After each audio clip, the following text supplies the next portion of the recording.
জুলাই গণহত্যার দায় পুলিশের উপর চাপানোর চেষ্টা।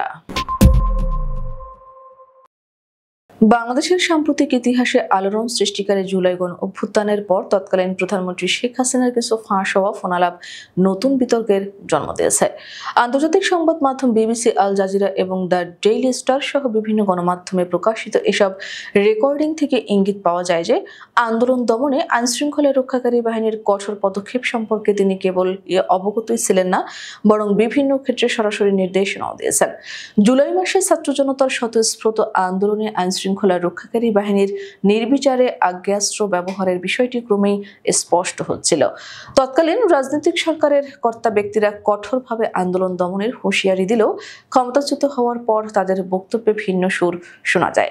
প্রাণহানির দায় কিছু অতি উৎসাহী পুলিশ সদস্যের উপর চাপানোর চেষ্টা করা হলেও ফাঁস হওয়া ফোনালাপে ভিন্ন চিত্র তুলে ধরেছে। বিভিন্ন গণমাধ্যমের যাচাই বাছাই শেষে প্রকাশিত এসব রেকর্ডে দেখা যায় শেখ হাসিনা শুরু থেকে শেষ পর্যন্ত আন্দোলন মোকাবিলার প্রতিটি পদক্ষেপের সঙ্গে নিবিড়ভাবে সম্পৃক্ত ছিলেন। মধ্য জুলাই থেকে রেকর্ড হওয়া এসব ফোনালাপে তার কণ্ঠে কখনো রাগ, কখনো উদ্বেগ, আবার কখনো বিরক্তির আভাস পাওয়া গেছে। বেশ কয়েকটি রেকর্ডে তাকে কঠোরভাবে নির্দেশনা দিতেও শোনা যায়, যার মধ্যে যেখানে পাবে সেখানে গুলি করবে এবং সবগুলোকে অ্যারেস্ট করতে বলেছিলাম এর মতো নির্দেশ অন্তর্ভুক্ত ছিল।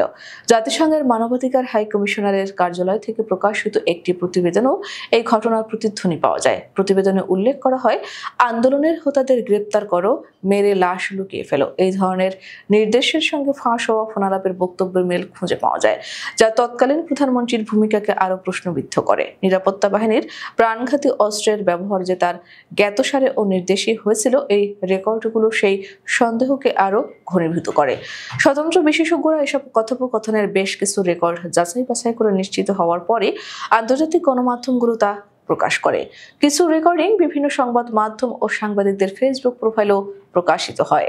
এই ফোনালাপগুলো থেকে এমন একজন প্রধানমন্ত্রীর চিত্র ফুটে ওঠে যিনি বিক্ষোভকারীদের নাগরিক হিসেবে না দেখে হুমকি হিসেবে বিবেচনা করেছেন।